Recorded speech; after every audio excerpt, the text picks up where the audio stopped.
દુકાળ માથેરા ક્યાંક કૂતરું હસ્યું ને તમે યાદ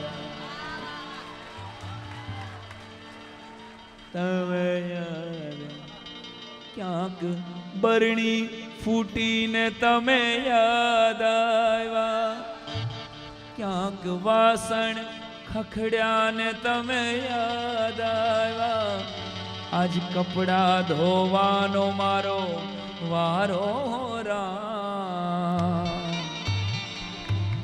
કામવાળી ભાગી ને તમે યાદ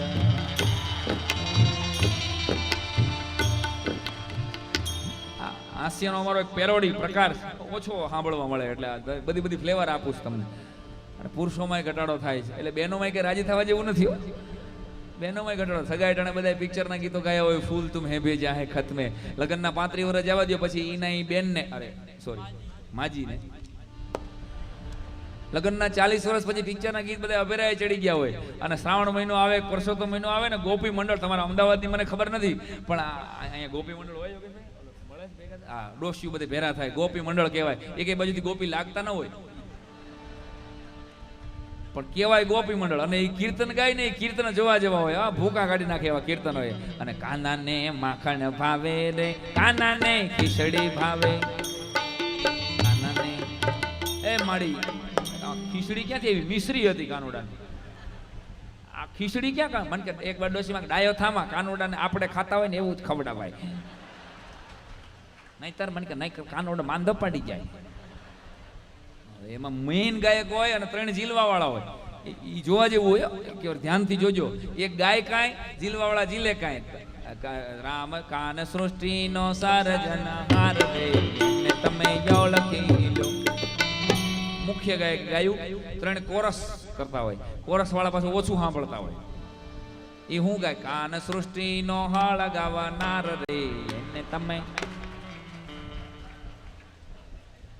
મળી ખળગાવનાર ક્યાં હતો આ સર્જનહાર હતો મને કે ડાયા થામાં બેટા ચૈતર વૈશાખના તાપ કોણે હળગાવ્યા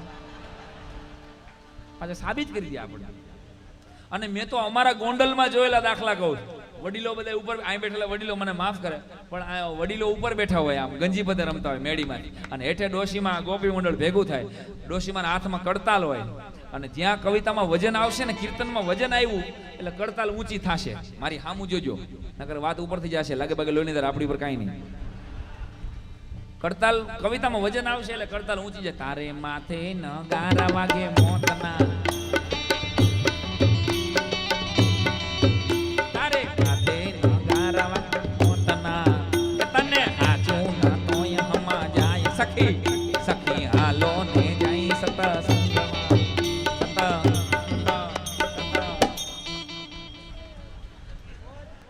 મોત ટાણે ઉપર અને સત્સંગ ટાણે હેઠે ઓલો મોત ટાણે ઓલો હપ્તા ભરીને તૂટી ગયો ઈ હે હા એટલે પતિદેવો જેટલા બેઠા છો એ બધા હિંમત રાખજો વાલા મને ખબર છે તમે ફેરા ફેર્યા પછી તમને ફેર ચડ્યા છે હજી નથી ઉતર્યા હા અને એટલે યાદ એટલે કહી દો કે આ વાત નીકળી છે એટલે અમારા ગામડાની ઓલું કહી દઉં ભેગું અમારા ગામડાની વાત નીકળી 20 વર્ષ પહેલા અમારા ગામમાં એક સત્ય ઘટના કે 2 પ્રસંગ તમને કહેવા મુદ્દા એવા અમારા ગામમાં 80 વર્ષના ડોશીમાં કાશી ડોહી છે એને 80 વર્ષે ઓરી નીકળ્યા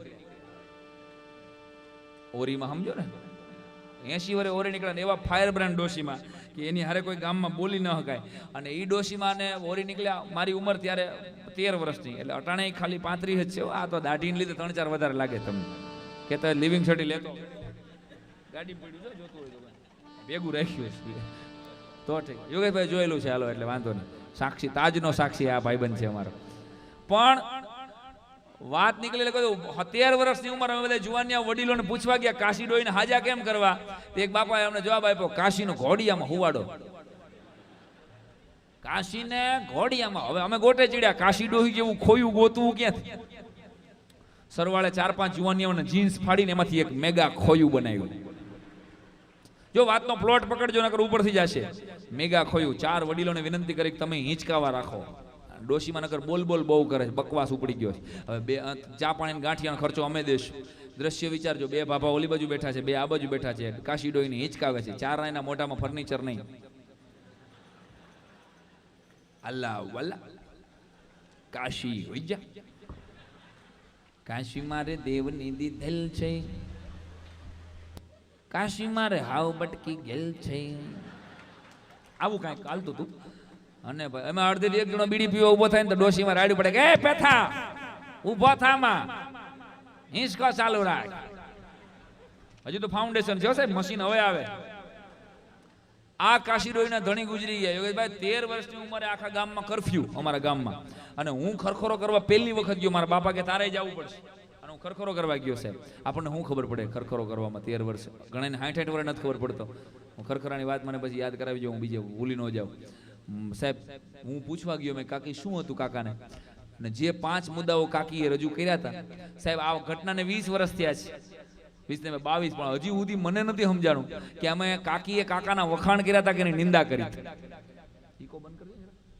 હવે આ કાકીએ 5 મુદ્દાઓ જે રોતા રોતા કીધા એમને અરુણનગરમાં રજૂ કરું છું, એમાં કાંઈ ફેરફાર નથી કરતો. મને હજી યાદ છે 22 વર્ષ પહેલાની ઘટના.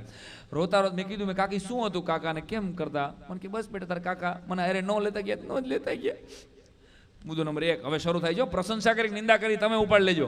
તારા કાકા હતા 14 દીએ નાતા પણ કોઈ દી વાસ ન આવે.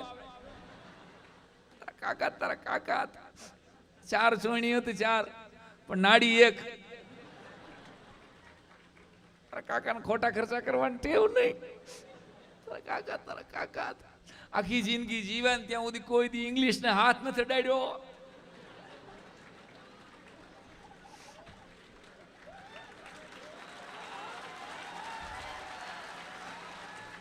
અમદાવાદ વાળાને ન સમજે તો મારા ભાઈ બીજું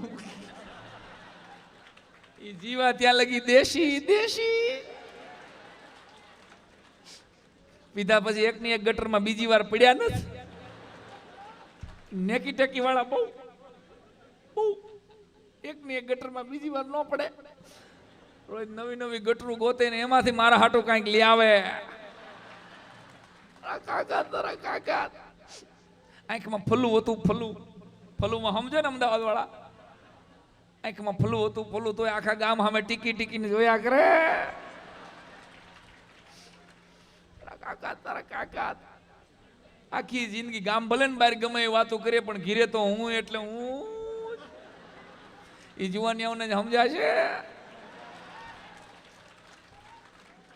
મને ઝીણી ગાળ દીધી, કોઈ મોટી ગાળ નથી દીધી તારા કાકાએ. કોકના ડીપલના પટા કાઢી આવતા, કોકના ચંપલ પહેરી આવે, કોકના સ્કૂટર લઈ આવે પંચાયત. એમ કહેતા કે મારું તારું અજ્ઞાની હોય, આ બધું આપણું જ કહેવાય.